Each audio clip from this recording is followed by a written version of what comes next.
Okay, and we're on. Good evening, everybody. Welcome to Mishnah Mastery, to the thousands tuning in on Zoom, to the millions watching on YouTube. It is wonderful to see you all here tonight as we embark. Well, we already embarked last week. We started chapter 1 of Masechet Eruvin, and we'll wish Mazal Tov again to those that we couldn't wish Mazal Tov to last week on the completion of Masechet Shabbat. Phenomenal achievement, 24 chapters. And now we move into Masechet Eruvin, where we have been talking about what it takes to make an Eruv for an alleyway.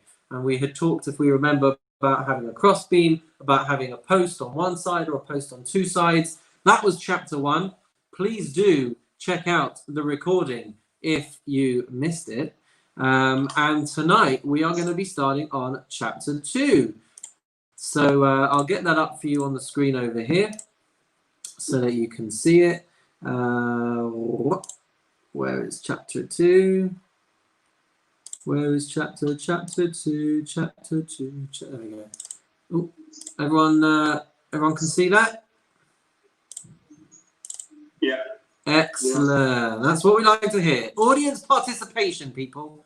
All right. So chapter 2 is actually going to be discussing the. We have to picture the following scene. We have to try and picture a well in a public space, and what they would have been trying to do is figure out a way for their animals to be able to take water on Shabbos. But in order to be able to do that, they have to turn what's otherwise a very public space into a private space, because otherwise they won't be allowed to take the water from the well and to bring it up to the surface and to give it to any of the animals in the vicinity. So what we're going to start off by talking about is how they could turn the public space of a well into a private space, which would allow them then to draw water and feed their animals in order to do so. So here we go with Mishnah Aleph, chapter 2.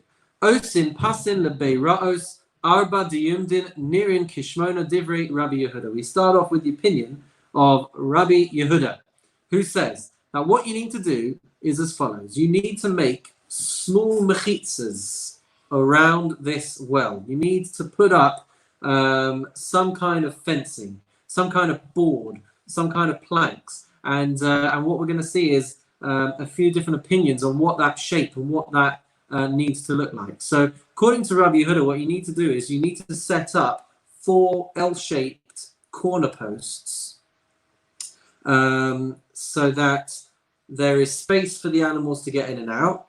But what you're doing is you're creating mechitzas, you're creating barriers around the side, and in so doing, you turn that space into a private domain. So if we set up 4 corner pieces, 4 L-shaped pieces, we'll have 8 boards in each of the 4 corners. So that's why it starts off by saying you need to make 4 posts, 4 L-shaped posts, so that it looks like there's 8 posts there. That's the opinion of Rabbi Yehuda.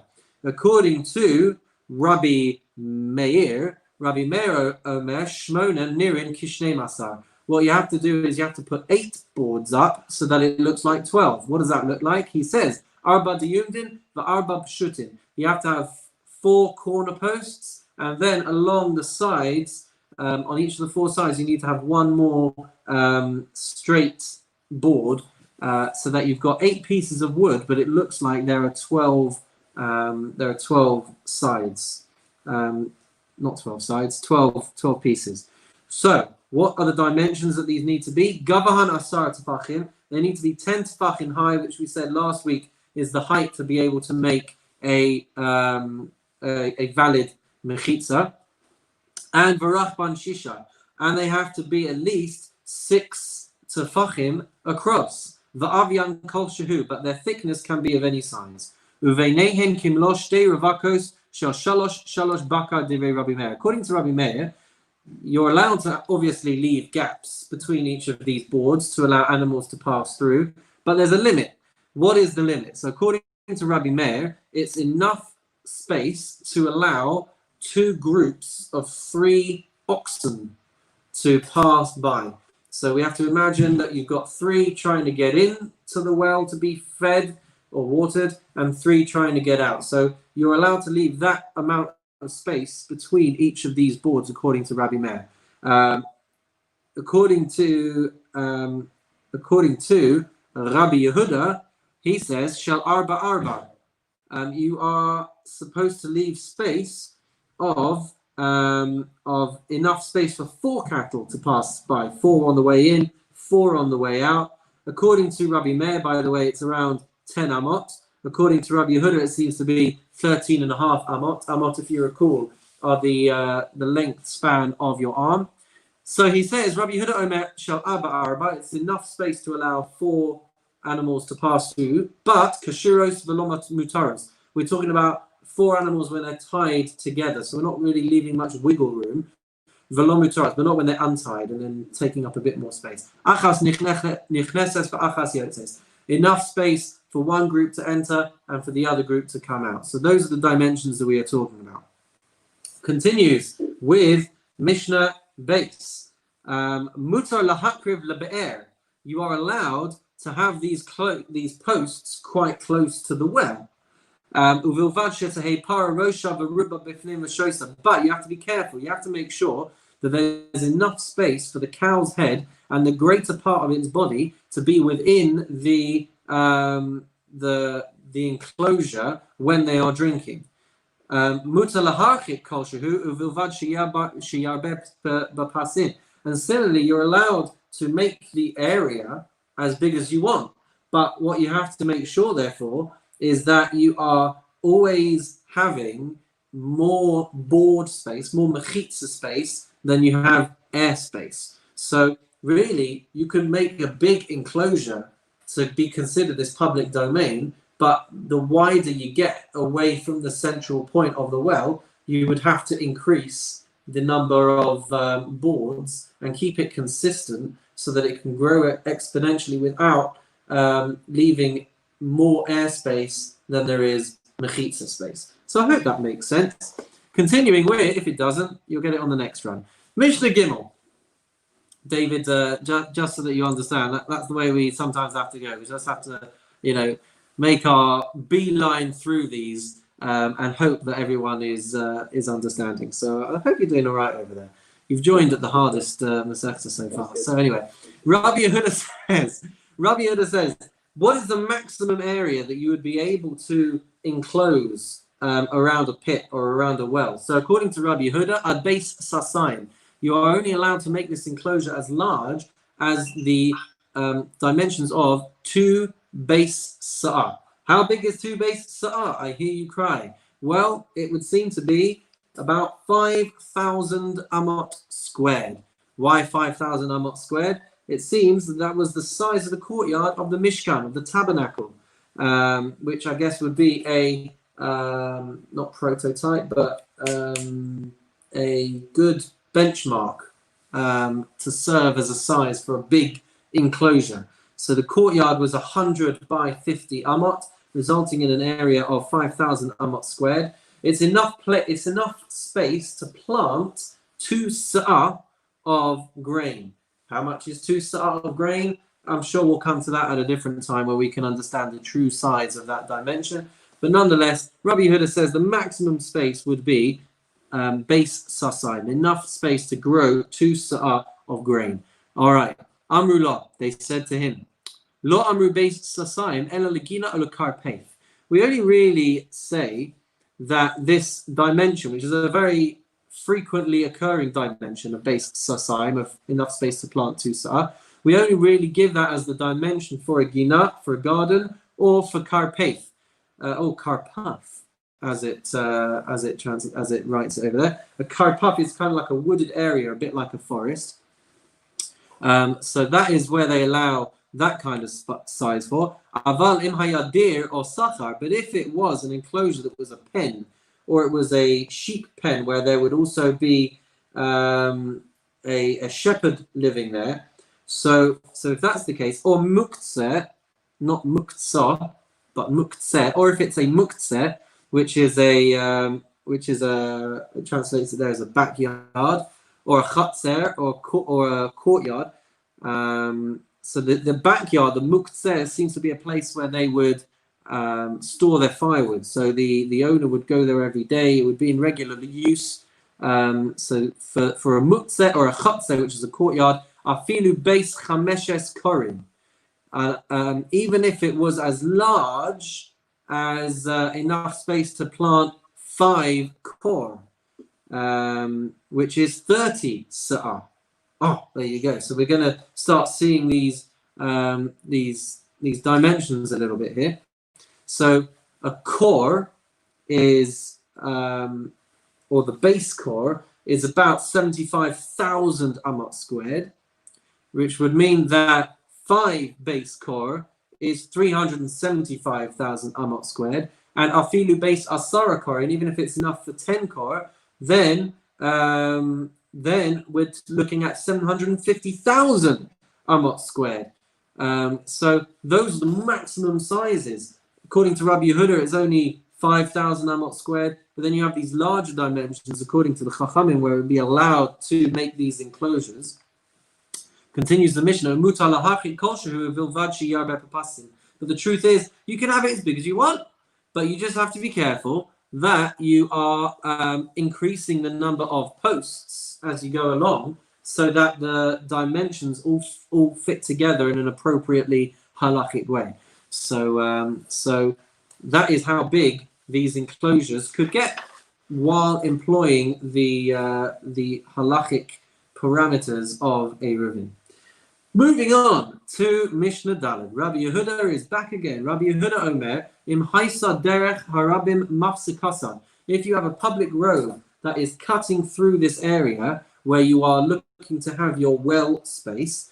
By the way, this was hugely relevant back in the day, because for people going to Yerushalayim, especially for the Shalosh Regalim, so they could be traveling for considerable amounts of time. And so they would need to have these stations and these things set up so that people could move around in a way that suited their traveling needs. It wasn't so straightforward as jumping on an LL plane, which we can't even do at the moment. But nonetheless, so that is why the... Good luck. A well is a private domain. Yes, that's right. If it's on a public highway, yeah. does the well become a private domain? The well becomes a private domain because the dimensions of the well mean that it takes on its own status as a different domain, which is why we need to create a public domain artificially around it. And that way, when you're drawing the water up, you're drawing it into a private space, not into a public space.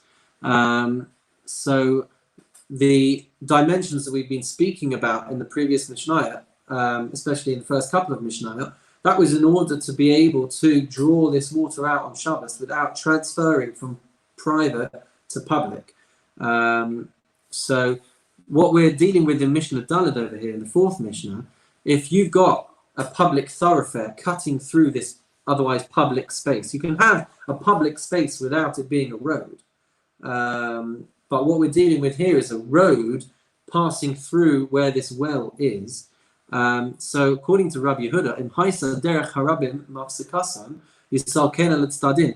If you've got a public road that's cutting through where you want to have this this enclosure, then yeah, you need to divert that road, put in the roadworks, and take the flow of traffic around where you are hoping to have this enclosure. But the Chachamim say, you do not need to do this, which I guess would mean, yeah, I don't know if it would mean this. I guess it would mean that you could have the area functioning in multiple ways. You could have these animals trying to get in and the water being passed over to them, and then meanwhile you've got other traffic, whatever that looked like, other traffic moving around in the same general area. But according to the Chachamim, you don't need to divert this road around the enclosure. Continues the Mishnah, Echad bor harabim, uve'er harabim, uve'er hayachid. So for a public bore, for a public cistern, which is a fixed water source, ube'er harabim, or for a public well, which is a continuously replenishing water source, because the water's coming from underground, whereas the bore is just a ditch that would have been filled with water. Ube'er hayachid, or a private well, osin lahem pasin, they can make this this enclosure. Aval lebor hayachid osin lo mechitza gavoa asara tefachim divrei Rabbi Akiva. But if it is a private bore, then they must make a partition 10 tefachim high. So the reason for this, I've got in my notes over here, is since a ditch belonging to an individual could have all of the water used up, then we are afraid you might carry even after the water has not dried up. Once upon a time, my notes were absolutely fantastic, and I would have had such an amazing idea of what that was talking about. But there we go. So that's the opinion of Rabbi Akiva. Rabbi Yehuda ben Bava Omer. Rabbi Yehuda ben Bava says, Ein osin pasin ela lebe'er harabim bilvad v'lashar osin chagora gavoha asar tefachim. So Ben Bava, okay, this might help me understand it a bit better. Ben Bava says that you are only supposed to make the enclosure for a public well, and the well is the critical part because it's a replenishing water source. But for all other types of water supplies, he says, Osin chagora gavoha asar tefachim. You have to make a full enclosure of 10 tefachim. So it has to be a proper mechitza all around, and not these kind of segmented planks and boards around the enclosure. That's according to Rabbi Yehuda ben Bava. Alrighty, continuing with Mishnah Hay, we have another stringency of Rabbi Yehuda ben Bava. And he says as follows: V'od amar Rabbi Yehuda ben Bava. Another thing that Rabbi Yehuda ben Bava told us, Hagina v'hakarpef. See, there's a karpef in my book. In yours, it's a karpaf. All right, whatever. V'od amar Rabbi Yehuda ben Bava. Hagina v'hakarpef shehein shivim ama v'shirayim al shivim ama v'shirayim. If you have got a garden, or you have got this karpaf, this karpef, and they have a dimension, they have an area of 70 amos and a bit, time by 70 amos and a bit. So you've got a place where the total area is 5,000 amos square. Then mukefes gader gavoha asar tefachim. Then you have to surround it with this fence that is 10 tefachim high. And then metaltalin b'socha, and then you can carry inside it. Uvilvad sheheva shamira or beisdira. But he says there must be some function of living. It must be a bit of a dwelling place, something of this size. So it has to either have a little hut in it that someone dwells in, or it has to have a little what does he call it? A shamira, which is like a watchman's hut.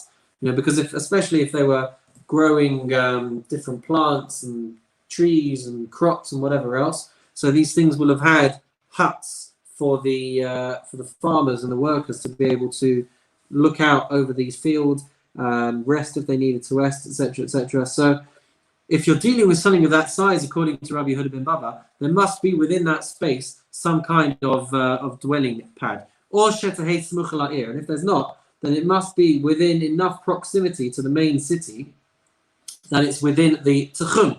We haven't talked about a tachum yet, but the tachum, as we will see in the next chapter, is a perimeter around the city whereby you are considered to be in reasonable proximity of the city. And we'll see why that is relevant very, very soon.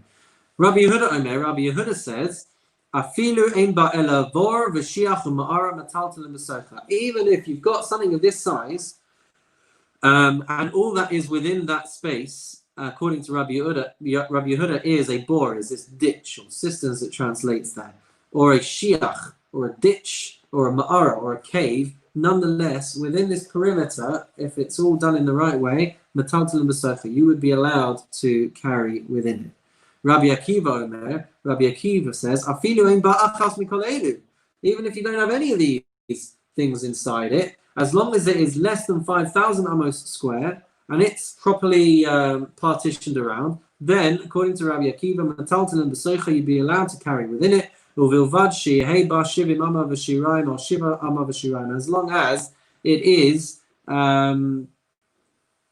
long as it is, it doesn't go bigger than 70 amos and a bit by 70 amos and a bit, because it has to be up to 5,000 amos square. That is Rabbi Akiva. Rabbi Eliezer Omer, Im haya arka yaser arachba afilu amachas ein metaltalin b'socha. Rabbi Eliezer says, he agrees with Rabbi Akiva fundamentally that you can have no dwelling place, no functionary usage of a pit or a ditch or whatever inside the space. But according to Rabbi Eliezer, he has one fundamental variant. He says that it has to be a square share. It has to be a square share. It has to be a perfect square. So he says as long as the length does not exceed the width by even 1 amma, then it would be permitted to carry within inside those dimensions. Rabbi Yossi Omer, afilu arka pi shnayim barachba metaltalin b'sofa. Rabbi Yossi seems to have the most lenient position of all.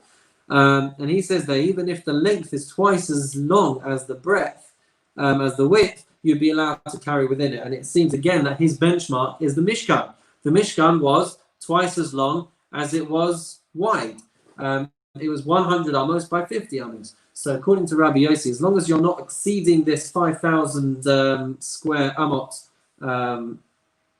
dimension, and as long as it's properly surrounded, then according to Rabbi Yossi, you'd be allowed to carry in it. Doesn't matter what's inside it. Doesn't matter if it's 2 times as long, it's a rectangle, whatever it is. As long as the dimensions are okay, you are okay according to Rabbi Yossi. Mishnah Vav. We're going to be introduced to Rabbi Eloi, and Rabbi Eloi is going to share with us some teachings that he heard from Rabbi Eliezer. So, Omer Rabbi Eloi, Shamati mi Rabbi Eliezer. I heard from Rabbi Eliezer.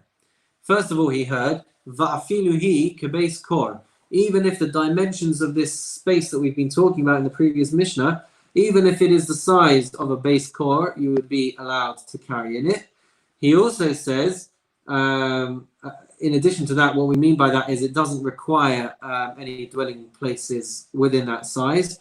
Similarly, I also heard from him, let's say you have got residents of a shared courtyard space, and one of them forgot to take part in the Eruv Chatzerot. We've not really learned about the Eruv Chatzerot yet, but the Eruv as it pertains to courtyards is one where everybody shares in the ownership of the courtyard by sharing in food, right? So if you're familiar with the Eruv that we have in Shul, we have a box of matzah sitting in the rabbi's office. That is a shared box of matzah by the whole Bushi community. That is our Eruv. That is what enables us to carry between different houses. We're like one huge Eruv Chatzerot, basically. So what if one person forgets to be a part of the Eruv? So you've got everybody else who is fully on board with that week's Eruv. And we have to remember as well that they would have done this each and every week to be able to carry in their courtyards. It's not like us where we just kind of set it in motion and it runs for several months. So what if one of the residents of the courtyard forgets that he is going to be giving up his space to be able to allow people to come backwards and forwards? So here is what Rabbi Eliezer says. If you've got one resident in the courtyard who has forgotten to join in with the Eruv, so for him, it's going to be forbidden for him to take things in and out of his house. But for everybody else, it's actually going to be permitted for them. So that is another teaching that that Rabbi Eliezer taught, and that is because he hasn't joined in with the Eruv, but he can forego his domain, and then he becomes a guest to everyone else in the chatzer. So everyone else can carry to and from their houses, but he is not allowed. He is not allowed to carry up into and out of his house. And then a slightly unrelated halacha, the third halacha that he heard from Rabbi Eliezer is sheyotzin ba'akravanim ba'pesach, that you can fulfill your obligation of maror on Pesach by eating akravanim. Well, what is akravanim? Great question. I have it translated as vegetable. So I don't know exactly what this akravan would have been, but I'm guessing it was bitter enough to be considered fit for use on maror. The only reason it's over here is because Rabbi Eloi is sharing some teachings that he had heard directly from Rabbi Eliezer. Look at that. Oh, look at that. It translates it as a hart's tongue. Wow. Okay. Hart's tongue. That enlighten it for anyone else? All right. And then he finishes off. And he went around looking for some kind of substantiation, validation of these teachings, and it seems that no one else could substantiate these halachas, and in fact the halacha is not like Rabbi Eliezer in these three areas. So don't go out and get your heart's tongue just yet for Seder night next year. Mazel tov on completing chapter 2, Perek Beis, and we're going to dive straight in to chapter 3, unless there are any questions. But good luck. Quick question: is there any connection between this and Erev Tashilin? Because I'm thinking if somebody's forgotten to make one, they're covered by the rabbis. So wonderful to see you, Gary. I just can't find your camera. There you are. Found you. So Erev Tavshilin. So what was the question? So is there any connection between this and Erev Tavshilin in that what? In as much as if you forget to make one in your home, you'll be told we're covered by the rabbis. Conceptually, there's clearly an overlap. The word Eruv is clearly used there, but these are different types of Eruvin. So in the sense that there are ways of salvaging unfortunate situations, yeah, there's an overlap. Is an Erev Tavshilin the same as an Erev Chatzerah? They're not the same thing, other than they share the word Eruv, but they're serving different purposes and providing different services. One is allowing you to be able to cook in preparation for Shabbat, and the other is enabling the transfer of items from different spaces within a shared courtyard of shared ownership. You're basically merging the ownership of the courtyard. So, unless I'm mistaken, that's about the extent, I think, of the overlap. Because, and I say that knowing that in Perek Gimel we're going to be talking about something called an Eruv Techumin, which is another type of Eruv. So by way of introduction, let's try and understand a little bit about Eruv Techumin. I'm not going to lie, I don't fully get it, but I do my best. So let's start with some of the fundamentals, all right? So you've got your city, and inside, or your town, or whatever it is, and inside your town, you have got your house. So the rule is that when it comes to going beyond your city, you're only allowed to walk 2,000 amos, which is about 4,000 feet.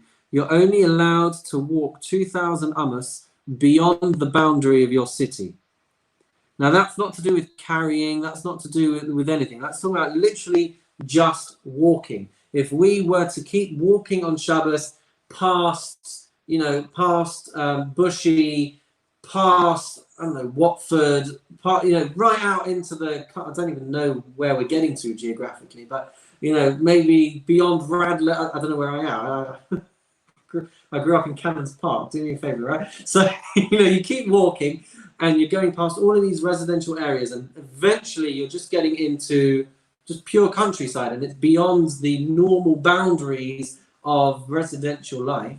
So on Shabbos, you'd only be allowed to go for 2,000 amot, for 4,000 feet. And at that point, you can't actually walk further. That is too far to be considered a nice, gentle walk on a Shabbos. So there is this invisible border of 4,000 feet, that the circumference, as it were, around a whole area of living space. When you live in a huge city like London, right, or where we are, Bushy, right, we can get from Bushy all the way into the centre of town without having to worry about this because we're always in a residential area. But if we were not, if we were in a town where there was, you know, a clear end of the town, right, so you'd only be allowed to go 4,000 feet beyond that point.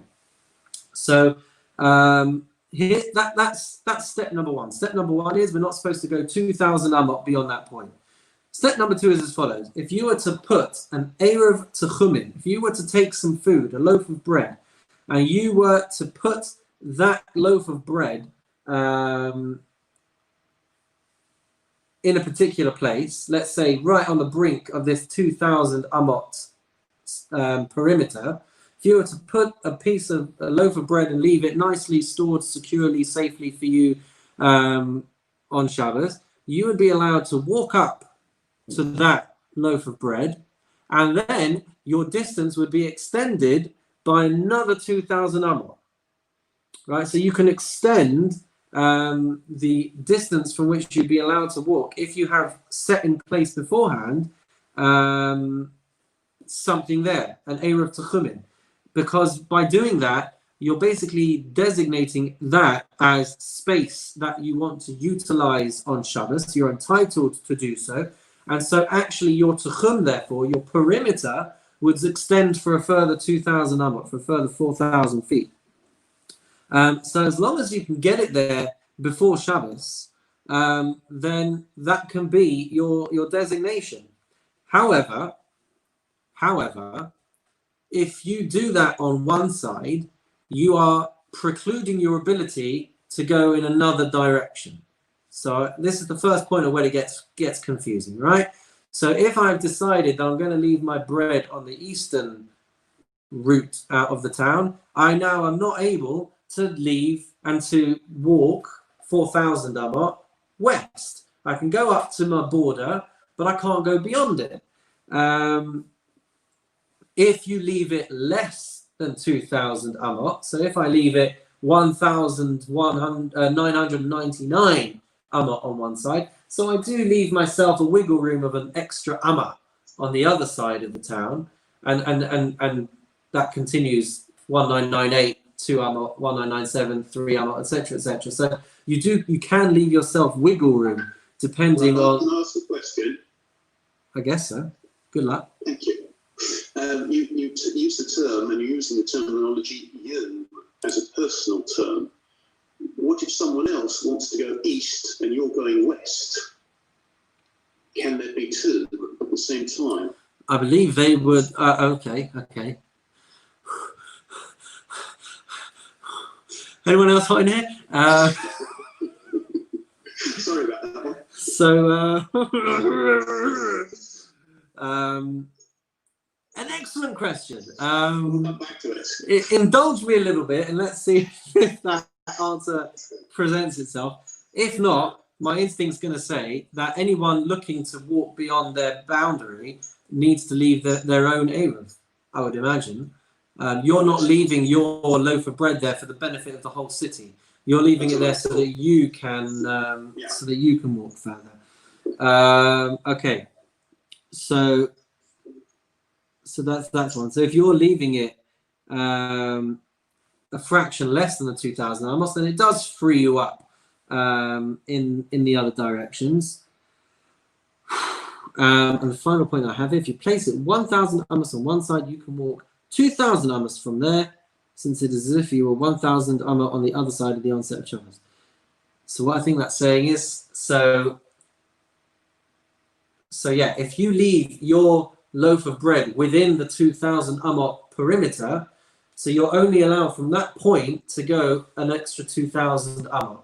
So if you leave it 1,000 amot along that way, even if it's within the first 2,000 amot of that city, right?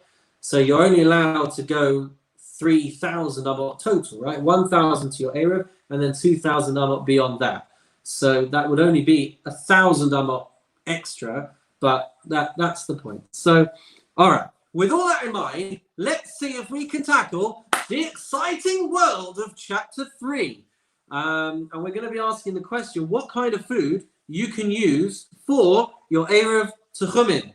And you all know now what an Eruv Techumin is. It is this piece of food that you are leaving so that you can extend the distance that you can walk beyond the boundary of your city. All right, so here we go. Bakol ma'arvin u'mishtatfin. You are allowed to make an Eruv with all kinds of food. U'mishtatfin. And you're also allowed to use all kinds of food to make this shituf muva'ot, to be able to shituf muva'ot. How does it translate it there? Okay, translates it as a shituf. Brilliant. So we've talked about Eruv Chatserot, which is enabling residents in a courtyard to share courtyard space. Multiple courtyards can share together to create an alleyway. If you've got multiple courtyards off an alleyway, they can all combine together to be able to walk between different alleyways, to walk between different courtyards. Magical. So you can use all kinds of food to make that partnership as well. Says the Mishnah though, chutz min hamayim u'min hamelach, but you can't use salt and you can't use water. So the reason why you can't use these things is because they do not satiate you, and therefore they cannot be used. So now that we've talked about water and salt, we're now going to talk about other things that you can't use salt and water for. So other halachas that involve salt and water. What are these things? Let's check it out. V'hakol nikach b'kesef maaseh chutz min hamayim u'min hamelech. You're allowed to buy all kinds of food with money from Maaseh Sheni, because Maaseh Sheni was a tithe, was a separation that had to be made from produce, and then the value had to be redeemed in Jerusalem. Now you wouldn't want to necessarily bring all of that up to Jerusalem. So what you would do is you would sell it in your town, and that money would be designated for use in Jerusalem. That would be Maaseh Sheni money, and you can go and buy food in Jerusalem with it, but you wouldn't be allowed to buy water or salt with that money. Continues the Mishnah, Hanodem in Amazon, a person who makes a promise that they are going to abstain from food, says the Mishnah, Muta b'mayim u'b'melach, because they don't have this satiating quality like normal food does. A person who vows to abstain from food, is allowed nonetheless to consume water and salt. Continues the Mishnah, Ma'arvin la nazir bayayin u'liyisrael batruma. When it comes to making an Eruv, a Nazir is allowed to make an Eruv with wine, even though they can't consume wine. The wine is something that is edible, consumable by other people, and so he would be allowed to make his Eruv with it. Uli Yisrael Batruma, and an Israelite, someone who is not a descendant of Aaron HaKohen, he would be allowed to make his Eruv with Truma. Even though he can't eat it, it is nonetheless edible food. And so as long as it is permitted to someone, it can be used. Sumchus Omer B'chulin. Sumchus, however, takes a different opinion, and he says that while I agree about a Nazir, because in theory he could cancel his vow and then go on to drink wine in a permissible way, a Yisrael is never going to be allowed to consume truma. And not only that, but even if he somehow annulled the truma, it's still going to be forbidden to everyone. So that's why, according to Sumchus, a Yisrael can't use truma. He has to use food that has not been consecrated for any sacred usage. V'la kohen b'beis hapras. A kohen is allowed to, is this referring to, is allowed to leave his Eruv.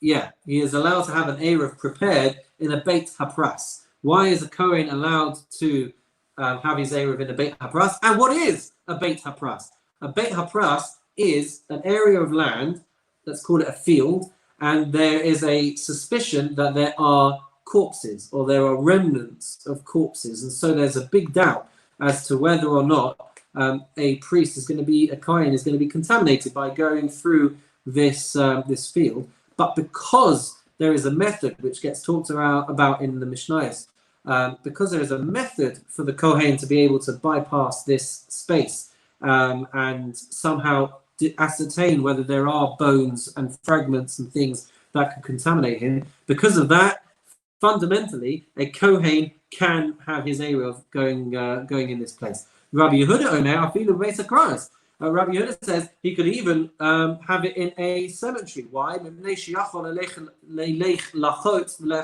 Because in principle, he could be taken through a cemetery inside a box and not have to worry about being contaminated.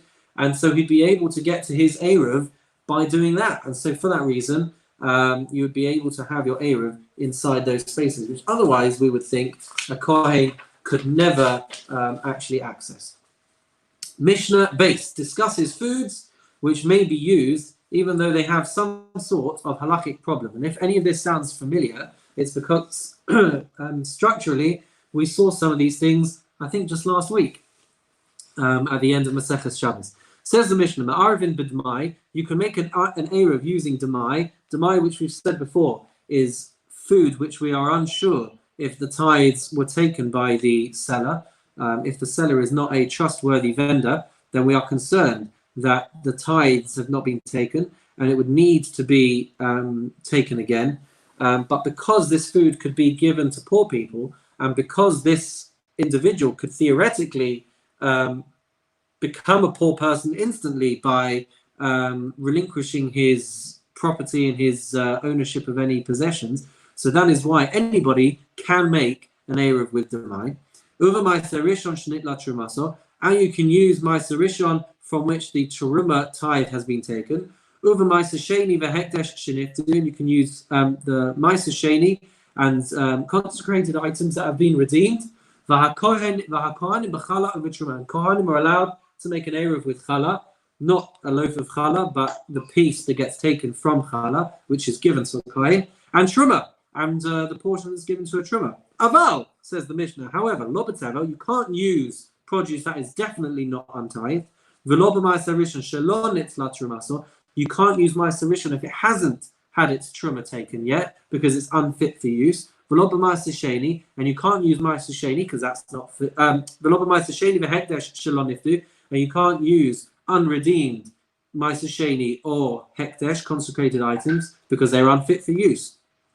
What about if you are using an agent, a shaliach, to make your Eruv? So the Mishnah says as follows: Hashaleach eruvo biyad cheresh shota v'katan. If you dispatch your Eruv with a cheresh, a cheresh is a deaf mute. Shota is let's try and use a different word.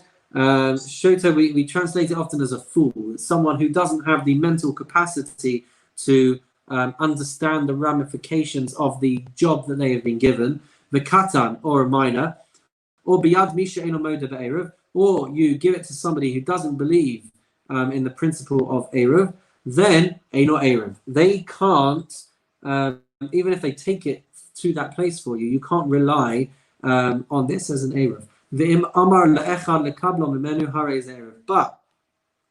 if you know that it's going to get into safe hands and you know that it's going to be placed, and there's a legitimate agency in what you have done, then the Mishnah says, Hareza Eruv. You can appoint somebody to go and place your Eruv for you. Okay, Mishnah Gimel. Rabbi, sorry. Good luck, yeah. Why do you think a deaf mute is excluded? Because a deaf mute could be a particularly intelligent, learned person. Usually, I believe this is referring to, I don't think it's a question of intelligence. I believe it's just I don't believe it's just a question of intelligence. I think it's a question of halachically being able to appoint them as an agent. Can I just read what it says in my book? Yes, please. A deaf mute is considered by the sages to be mentally incompetent because he lacks means of communication with other people. He's therefore grouped together with the deranged and minors as a person who is not legally responsible.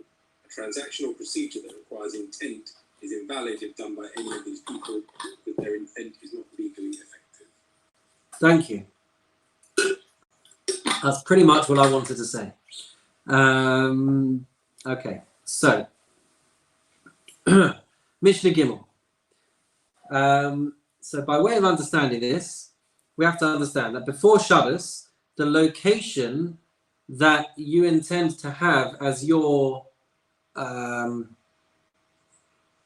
not dwelling place, but as your Shabbos residence, as it were, you must know where that's going to be. And so where we're placing this bread, what we're basically designating is that's also going to be your place for spending Shabbos. But it has to be at a place where you can spend Shabbos and where you can be on Shabbos. So Mishnah says, in the son of Be'ilan, if you put the Eruv in a tree, not just any tree, but the Mala Me'asara Tefachim, you put it on a branch that is over 10 Tefachim high, which will mean that it is not going to be possible for you to access this thing because you can't carry up this tree. So if you put it up there, that's not a place that you can access on Shabbos, and therefore, ein Eruv or Eruv. So therefore, your Eruv is not going to count. Lemata me'asara tefachim, Eruv or Eruv. But if it's lower than 10 tefachim, then you would be able to access that on Shabbos, and so it would be a valid Eruv. The son of a bor, if you put it in a ditch, in a pit, or a cistern, so if you put it in a cistern, so then afilu amok mea ama, even if it's 100 amot deep, Eruv or Eruv, then the Eruv would count as a legitimate place. And that's because fundamentally, even though this is could be designated as a car, well, we don't necessarily need to get into all of the particulars, but the point is that with everything in mind, this would constitute a valid Eruv. We need to start speeding up a little bit because we've not got long left. Nasana Borosh Hakane.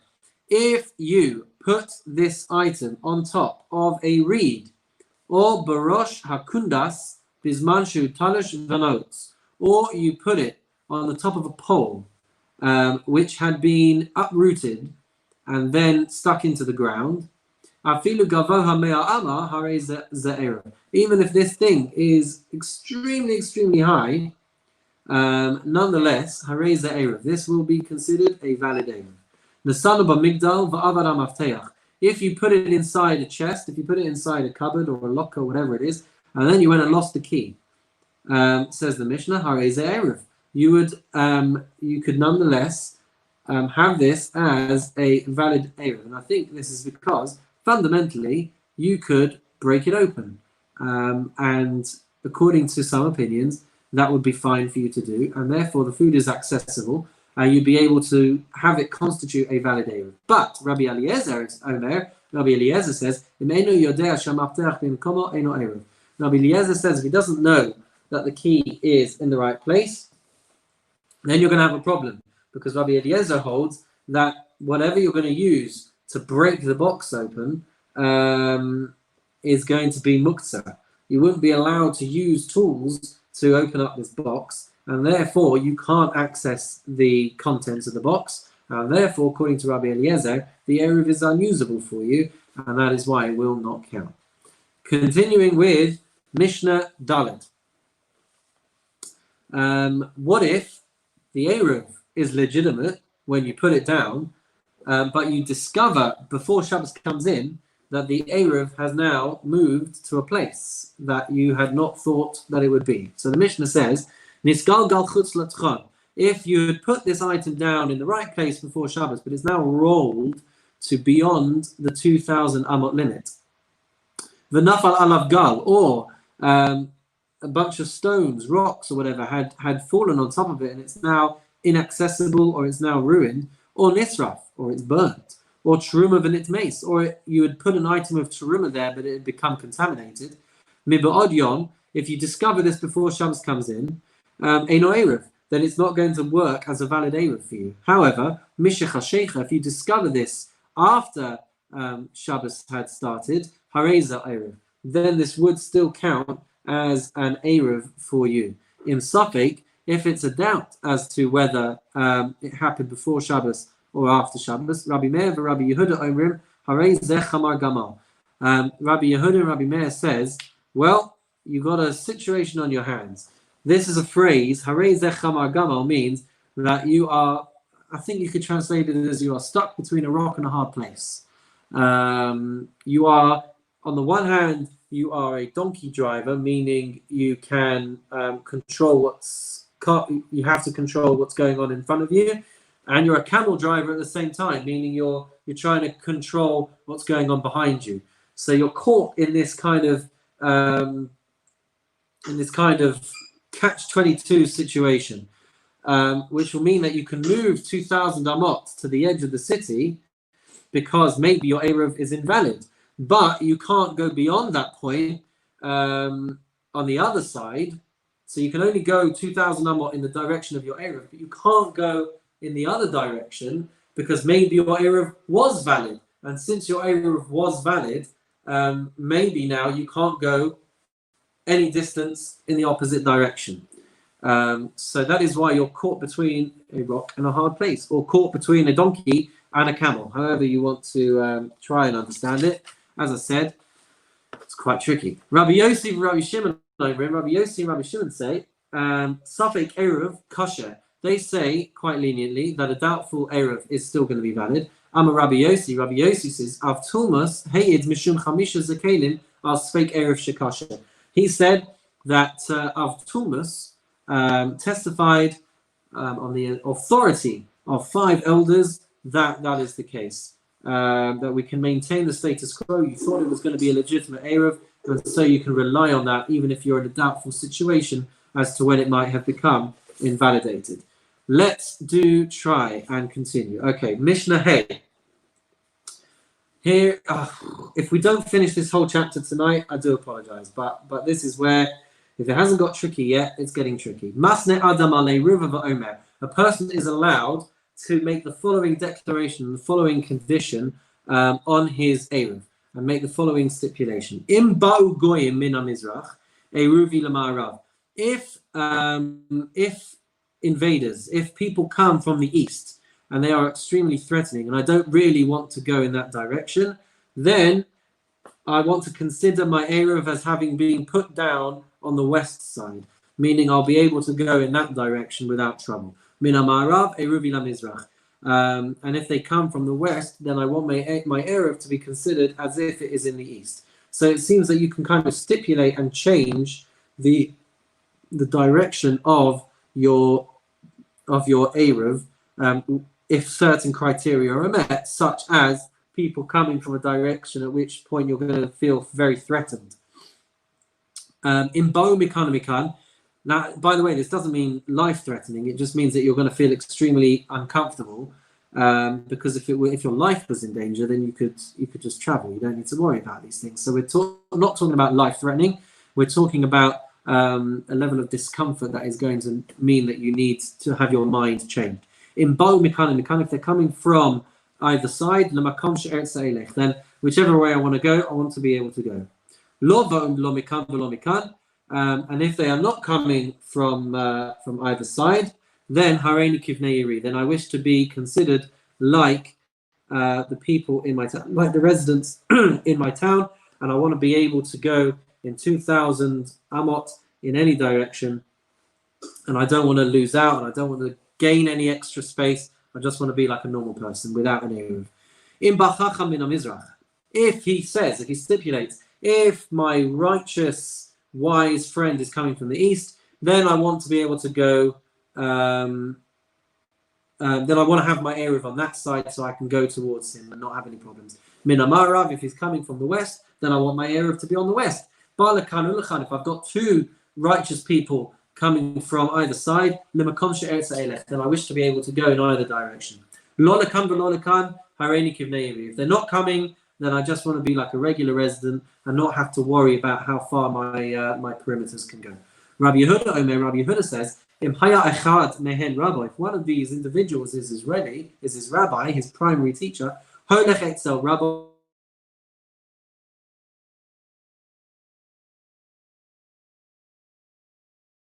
And he should have the discretion to be able to select which direction he can go in. Okay. Mishnah Vav. We have a principle that you're not allowed to go beyond the Tchum, even on Yom Tov.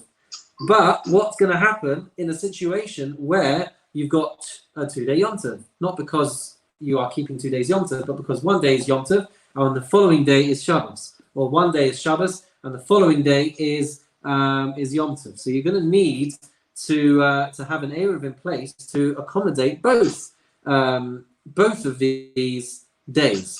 So Rabbi Eliezer says, Yom Tov asamach l'Shabbos. If you've got Yom Tov either side of Shabbos, bein milfaneha, bein milacharea, whether it's before or whether it's after, ma'ariv adam shnei eruvin. Then the person has to lay down.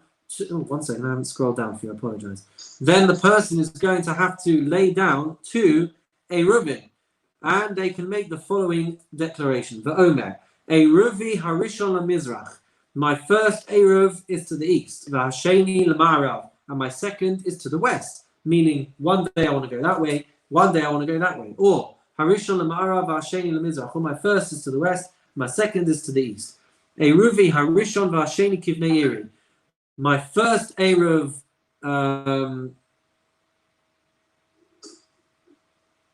or my Eruv is for the first day. Pardon me, sorry? You have to belong to 2 shorts. It certainly feels like that kind of principle, doesn't it? So, Eruv Harishon, I want the Eruv to be in place for the first day, but for the second day, Kivnei Iri, I just want to be like a regular resident and not have to worry that because I've put my Eruv on one side, I've now lost out on the space the other direction to be able to travel. A Ruve, where I lost my place. A Ruve Hasheni, or I want my Eruv to function on the second day, V'harishon Kivnei Iri, and I want the first day for me to just be like a regular resident. V'chachamim omrim ma'arev l'ruach achas, or eno me'arev kol ikar. The Chachamim say you have to choose one. You can't have everything you want. No, that's not what it's saying. Chachamim are saying that fundamentally Yom Tov into Shabbos, or Shabbos into Yom Tov, is considered like one long day. The sanctity does not change between the two, according to the sages, according to Chachamim, and therefore you only get one shot at this. You only get one shot at the Eruv, and it's got to go in one direction, and it's going to limit you depending on which side you choose. Or the Chachamim say on an Arev Koleka, or just don't put one down, and then you can have the 2,000 amot in each direction.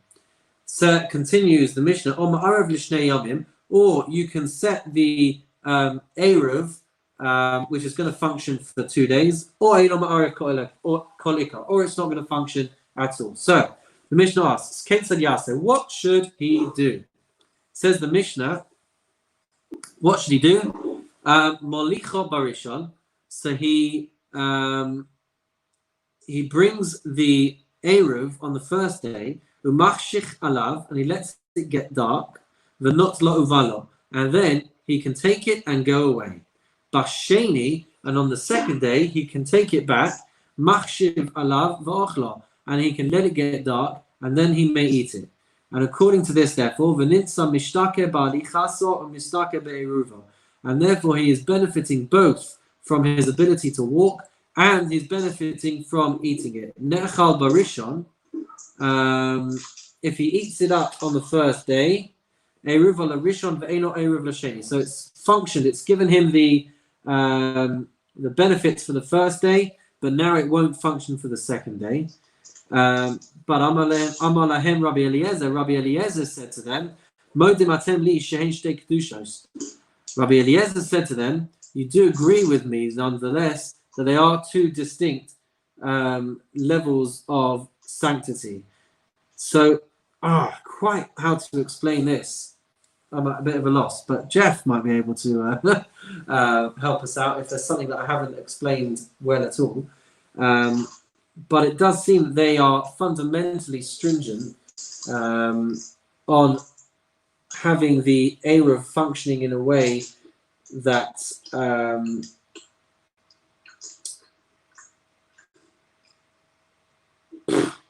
yeah.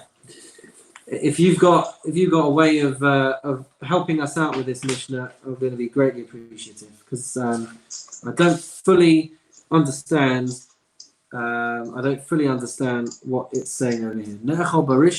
If it's eaten on the first day, then it's not going to function as an eruv for the second day. To which Rabbi Eliezer says to them, so then you must fundamentally agree with me that these 2 days are 2 levels or 2 distinct levels of sanctity.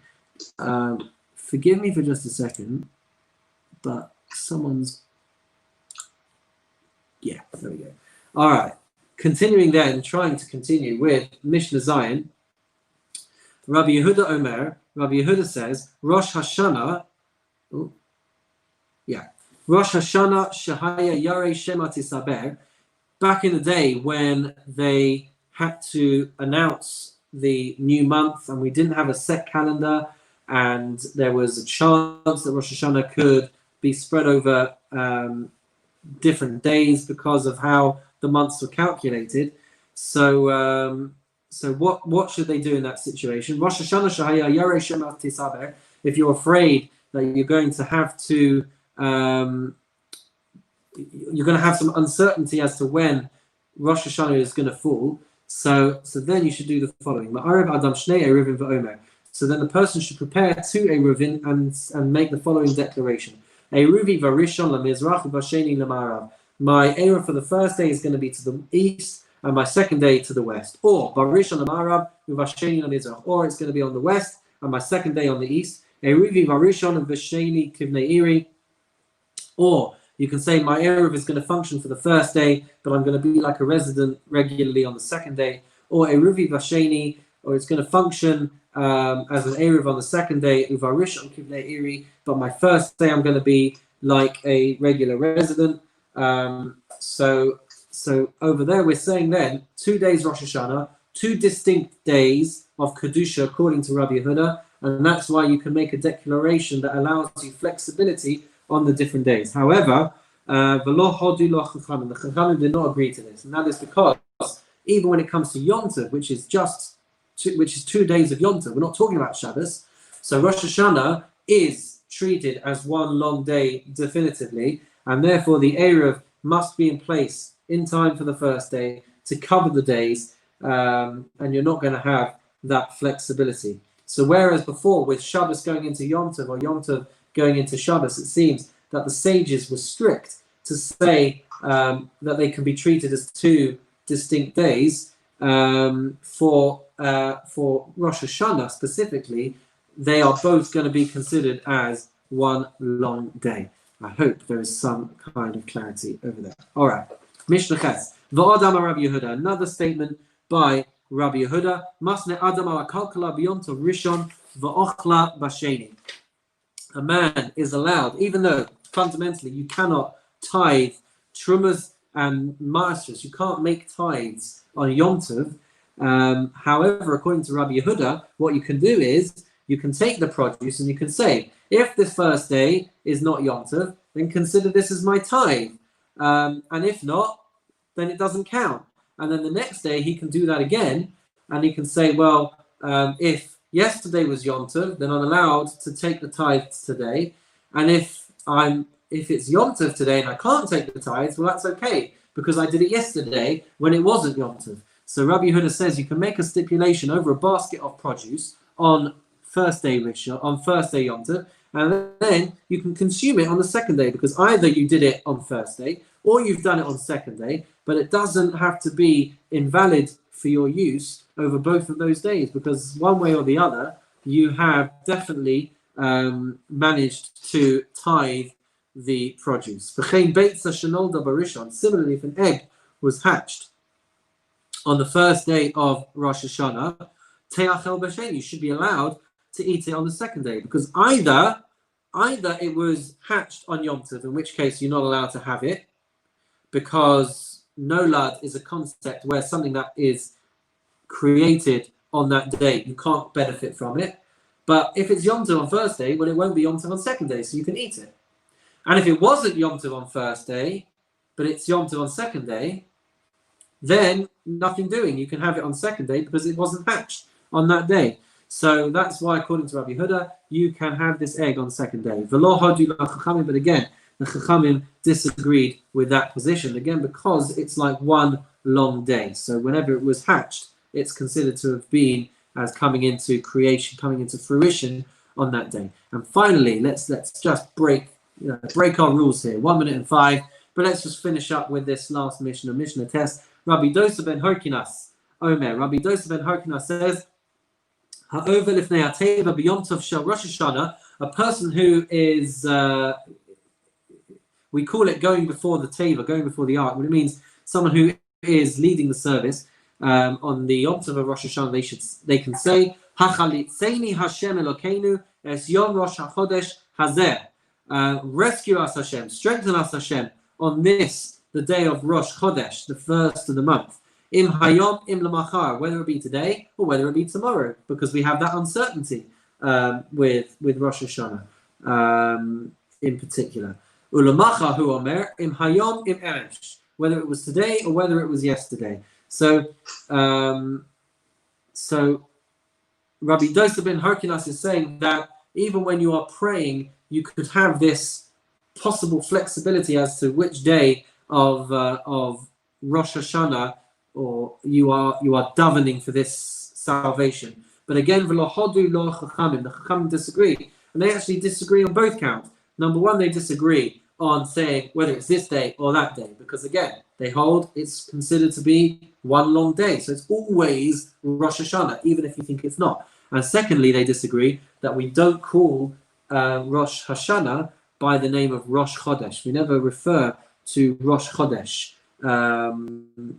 on Rosh Hashanah, and that, by the way, is why we don't have Kiddush HaChodesh on the Shabbos before Rosh Hashanah. We don't bless the new month like we do the other months of the year. We don't say anything over Rosh Hashanah that calls it a Rosh Chodesh. It's always referred to as Rosh Hashanah.